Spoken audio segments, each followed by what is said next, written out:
Third person's POV. I will go check if the midwives are here, the healer said, walking out of the chamber as he gave the two privacy. I feel bad that you can't leave, I'm sorry, Minerva says. You don't need to apologize, the baby deciding to come now isn't your fault. We both knew you were close to your due date, and as much as I am worried about Letitia, Darium has it handled and would bring her back safely. She nods, holding back the urge to groan. The pain of childbirth was so intense, but she held back because she was afraid of losing strength and could not deliver the baby later. She cried out. Another wave of pain hit her, and she was speechless again. Devlin was heartbroken to see her in pain. The fact that he couldn't do anything to ease her pain made him dejected. It's going to be all right, you'll be fine. He said it softly and calmly. I am here with you, my love. Why was it taking so long to deliver the baby? Minerva thought to herself as he clenched onto the mattress with the other hand, turning her face away from Devlin. She was keeping to the healer's word and trying not to scream out unnecessarily to save her strength. It didn't help that she was extremely scared and her thoughts were running wild. What should she do? If something happened to her child, what should she do? The door was pushed open, causing her attention to shift to it. The healer walked back in with 3 elderly women and 2 female maids. Your Majesty, you look way too pale, the healer said, checking her condition. Don't overthink it, especially the pain. He gave her advice while checking her pulse. And as much as Minerva wanted to scream at him in frustration, letting him know that he had never been in her position to know what her pain was, she could all but groan out. You still have a few more contractions to go, but you are almost there. That's why I suggest you don't use all your strength now, you won't have any left to give birth to your child. She vaguely heard her words, and she wondered how long she had to wait. Your Majesty, is it okay if I speak to you? Devlin turned to look at the man in front of him before giving him a curt nod. The healer gulped, looking from the king to the queen, before speaking again. Preferably, not in front of the queen. He stated. Can we perhaps talk outside? This made Devlin's heart race in fear, wondering how serious the matter was. Sure! He says this, rising to his feet. Please take care of her. He appealed with the midwife and maid before walking out with the healer. When they walked a reasonable distance away from the chamber and listening ears, Devlin inquired what the matter was. Is there a problem? He asked the healer. The healer looked very anxious when his eyes met those of the king, and he wasn't sure how he was going to deliver the news he had. He takes a deep breath before speaking. Her Majesty looks very weak, which concerns me dearly. What? Devlin voiced out, confused. She seemed to be holding out just fine. I can pretend to know the pain she is going through, but isn't that a part of childbirth? It is, Your Majesty, the healer answered, but like I said, Her Majesty's health is deteriorating considerably, so well that I'm afraid this might be a difficult delivery. I believe I was letting you know that there might be complications and didn't want to say this in front of the Queen. Isn't there something you can do to help out? Sadly, there is nothing we can do but pray that Her Majesty and the baby survive this. He said that his words shattered Devlin. The healer bowed, walking back to the chamber, giving the king some time to ponder his words as he knew nothing he could say would ease his mind. Devlin stood in the hallway, struck and conflicted. He was really trying to hang in there and not break down for Minerva, yet the news about the delivery left him on the edge of losing it and letting go of his emotions. He felt a hand on his shoulder, which caused him to look towards his side and see Zane standing there with a sorrowful look on his face. I couldn't help but hear what the healer had said. He started, and Devlin puffed out a breath, blinking rapidly to hold back the tears. It's all going to be all right, Minerva is strong and we'll get through it. I'm sure she and the baby will just fine. I hope so. Devlin answered, just as a loud scream resonated from inside the chamber, and he rushed over to the door, but before he had the chance to walk in, it was pulled open with the healer walking out. Her Majesty has gone into complete labor and is being helped by the midwives. He informs, closing the door behind him, and Devlin can barely see Minerva holding onto 2 white clothes placed on each side of the bed roof while she pulls on it, screaming. It carried on for hours, with her screaming and crying out in pain while he paced the hallway, scared. Each scream pierced through his heart till it finally stopped. He walked over to the door, placing his ear close to it, trying to figure out what was going on. It was eerily quiet, there wasn't a sound of a baby screaming or Minerva screaming, just complete silence. A loud, piercing scream resonated from the room, and Devlin couldn't hold back. He pushed the door open, stumbling in to see what was wrong, and the sight in front of him had him panicking and rooted in his spot. One of the midwives was holding onto his baby. Its body was purple, drenched in blood, and its eyes were shut. "The child isn't crying," the midwife softly said. "Please, please save my child." Minerva said it weakly while crying. Her eyes shifted from the midwife to Devlin, and she called out to him. "Our child is not crying, our."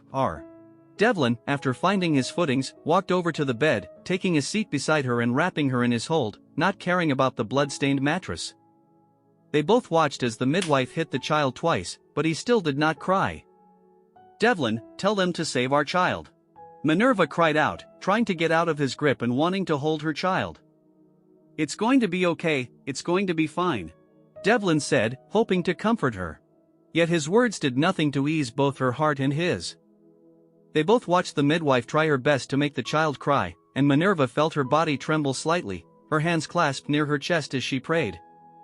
"Bring the child to me," she said it weakly, and the midwife, who held onto the child, walked over to her, gently placing the baby on her arms, and Minerva cuddled the child to her chest, softly placing a kiss on its head. "My precious jewel, your mother is here," she whispered softly in its ear. Her tears trickled down her cheek, landing on the face of her child. It started off faint, but before it grew, the room was filled with the soft cry of a child, causing the midwife and Devlin to stare at both mother and child, amazed. "It's a miracle, your majesties," one of the midwives said, laughing with joy. "It truly is." Devlin found himself saying it with a smile on his face, staring at the child in Minerva's hold. "Devlin," he heard her whisper, making him look up at her. He saw her struggling to keep her eyes open, her breathing was rapid, putting him back on full alert. "Queen Minerva," the midwives called out to her, the three of them rushing to her side. "The heavens, blood. Her bleeding hasn't stopped."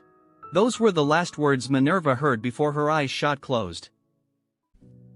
"You should have stayed behind instead of coming with us," Nico said, glancing over to where Neith was, dressed in a warrior's outfit, riding on a horse. Neith scoffs, probably tired from hearing him tell her how the journey to Hyattia wasn't safe for her. "Letitia is my friend, and I want to protect and keep her just as much as anyone else. I feel it's my right to be here. Besides, Darium doesn't seem to mind." Darium's thoughts are occupied, and right now, all he cares about is bringing Letitia home. Nico reasoned while I rode in silence. "The last thing I want is for you to get hurt, as well as the thought of leaving the kingdom and the children unattended. You act like Mother isn't there to supervise the kingdom and take care of matters till Darium returns. She will do a perfect job watching after the children. Zakkai and Katrona are also there. So quit your worry, my dear husband." Nico sighs, clearly hating the fact that she didn't understand how worried he was. I could tell from the beginning of the journey that he was worried about her safety, but knowing Neith, I knew she could be very stubborn. She seemed so adamant to come that I was certain if I had said no, she would have followed behind us, so it was best to keep her within eyesight. "I feel the responsibility placed on your mother might be too much." "Oh Nico, are we seriously going to argue about this every single day? My mother has the Council of Elders to help ease her work, and besides it's too late to turn back, we will be reaching Hyattia in an hour." "How are you certain of that?" What?" she asked, confused. "I mean, you seem to know your way to the kingdom." It was silenced a bit before she responded again. "You must have forgotten that we had come here for a ball party when the former king was alive." "Yes, but it had been a long time." Nico laughs. "I must say, my love, your memory surpasses mine. I can't get enough of how smart you are," he praises, taking pride in his voice. The sky was dark and ominous, as if it knew the destruction and battle that had just taken place. The haze of red and orange from a setting sun looked almost as if the very blood that soaked into the ground rose up and painted it like a canvas. I stared at the Hyattia gate, the fires sporadically burning, spun about from the arrow my men threw. The flames were a brilliant orange and red that glowed, displaying the anger I felt inside as I watched the Hyattia's guards at the gate struggle to keep the gate from falling and failing miserably. My men and I were far too close and disruptive, whatever defiance they had to hold us back. The loud sound of a bell running, alerting the people of our arrival, resonated around the kingdom, and the Hyatia's soldiers ran out in large quantities with spears and swords, seeming prepared for battle. After all, a battle took place where it needed to, dangerous or not. My eyes wandered through the Hyatia's men in search of their king, and just like I expected, he was nowhere to be found. He was a coward, leaving his men to fight a battle he had started. Especially one they would lose. "Make a path for me," Neith said. "Why is that?" I asked, though my attention was still focused on the Hyatia's soldiers ahead of us. "We need someone to sneak into the palace." She says it again. "Let me go look for Letitia, but to do that, I need to go past the guards." As much as I want to say no, because I don't want to get hurt, I can't help but agree with your plan. Nico added, and I gave a nod, bringing out my sword before raising my hand that held onto it up, signaling my men. The minute I brought it down, the cry of battle could be heard from both sides as we both ran forward, ready to fight.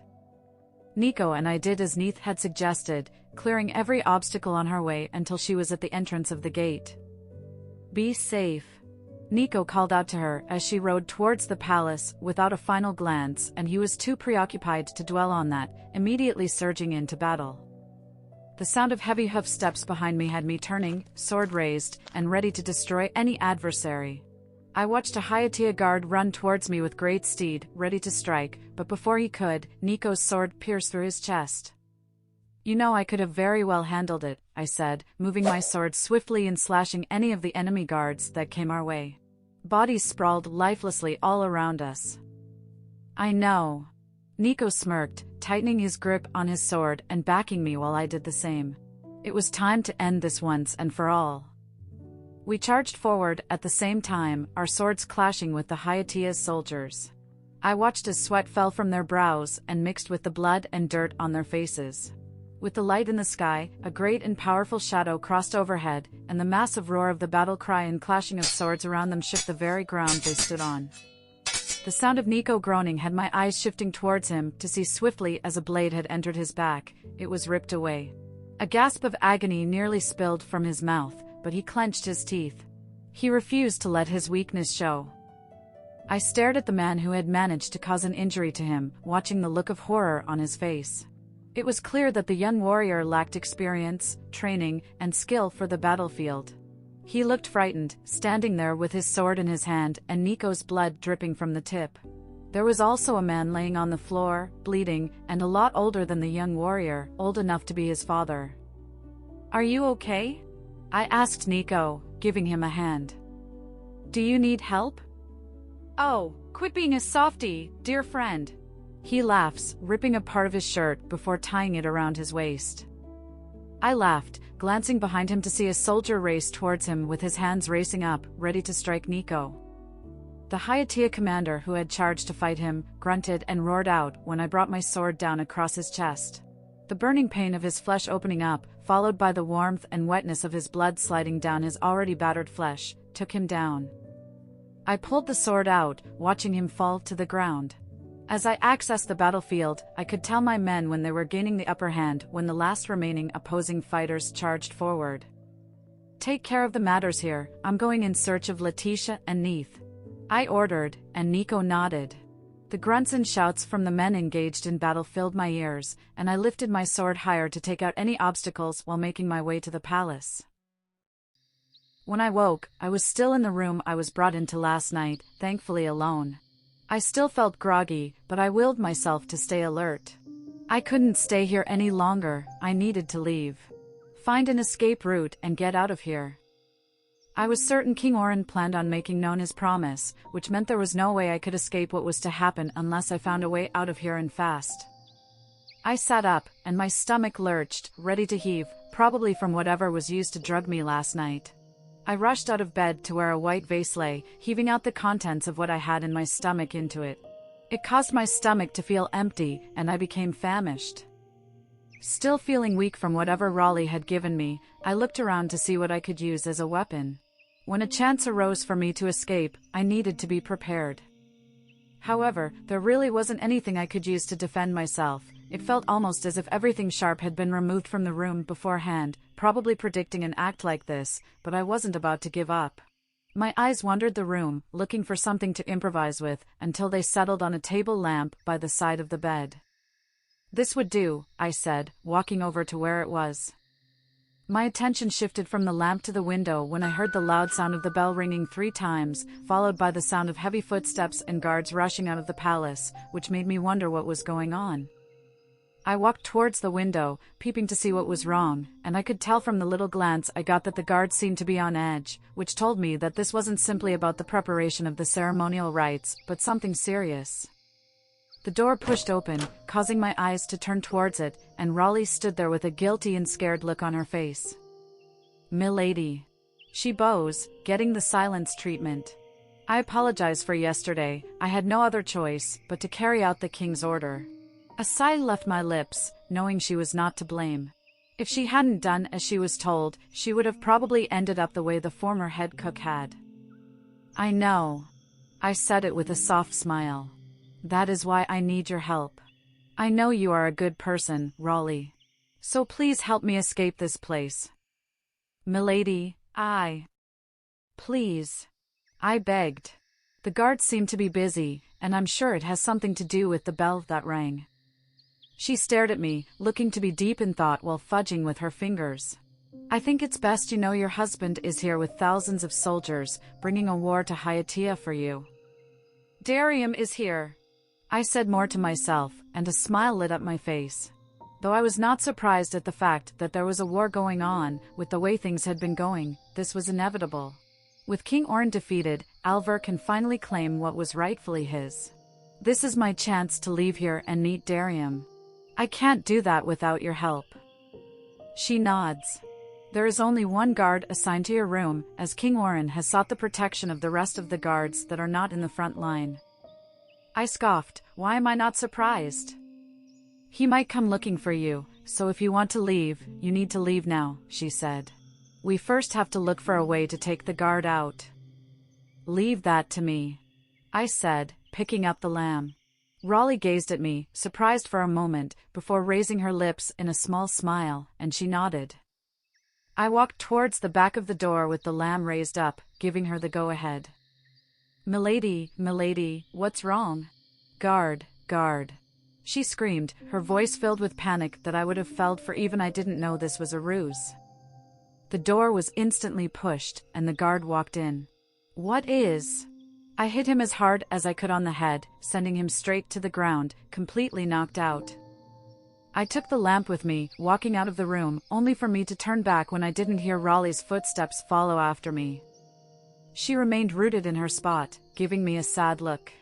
"I'm afraid I can't go with you, milady." "Why?" I questioned. "You staying here doesn't guarantee your safety. You don't know what is going to happen if King Orrin decides to come and search for me." "Still, I can't leave with you," she said. "This is all I have ever known, despite it not being rosy." Raleigh. "It was nice knowing you, Queen Svetoslavic, even if it was for a short while." She smiled. "Now go before the king comes for you." "Thank you, Raleigh. I hope we meet again." "I hope so too, Your Majesty," she replies, and I nod, making my way down the hallway, not before making sure that no one was there. I slowly began descending on the stairs, hiding whenever I heard the sound of footsteps. I stood in the shadows, looking out, trying to figure out what route to take when an armed guard walked by, so I quickly darted to the side of the window. Since I was already on the ground floor, it made escaping easier. If I could just make it outside, then I could find a way to get to Darium. I peeked out of my hiding spot again, and no one was there. Adrenaline filled my veins, and my heart pounded so hard against my ribcage. As quietly as I could, I walked out of the shadow, racing towards the front door with the lamp still in my hold. The sound of swords clashing with each other had me halting in my spot, the grip on the lamp tightened, ready to defend myself. My hand was raised up, ready to strike anyone who was about to walk in the entrance of the palace, when a sword was raised up, pointing towards me, and the person came into view. "Thanks to heaven, you found me!" "You have no idea how frightened I was when I thought it was one of Hyattia's guards," cried out in relief when I saw Neith walk in, and a smirk grew on her face. Thanks to heaven indeed that I was the one who found you. How lucky you are, my dear Letitia. She said so, and I laughed, pulling her in for a hug. Where is Darium? I asked when I took a step back, looking behind her. He is at the front gate with Nico and the rest of the soldiers fighting off Hyatia's soldiers. She said. Don't worry, he has asked me to get you to safety. She says, taking a hold of my hand, and we both ran out of the palace, racing in the direction of the woods. Are you saying we need to run in this direction and not the other? I asked, pointing to the clear path. There are some Hyatia's soldiers patrolling there. Here is the best way not to run into them, she said as we continued running. I wasn't sure how long we ran for, but I was certain an hour had passed. I was so tired and breathless that I had to stop. Where exactly are we going, Neith? I said it through a deep breath. I don't think we should go this far, or else Darium won't be able to get to us. I turned to look after the path we were coming from. We should rest here, no one is after us. When I didn't hear a word from her, I turned back to her to find her glancing at me. This time, the look in her eyes frightened the hell out of me, and I found myself taking a step back. Dear Letitia, she called out. The way she pronounced my name was filled with venom and hatred, bringing out her sword. Neat. My words were cut short when her sword dug into my flesh.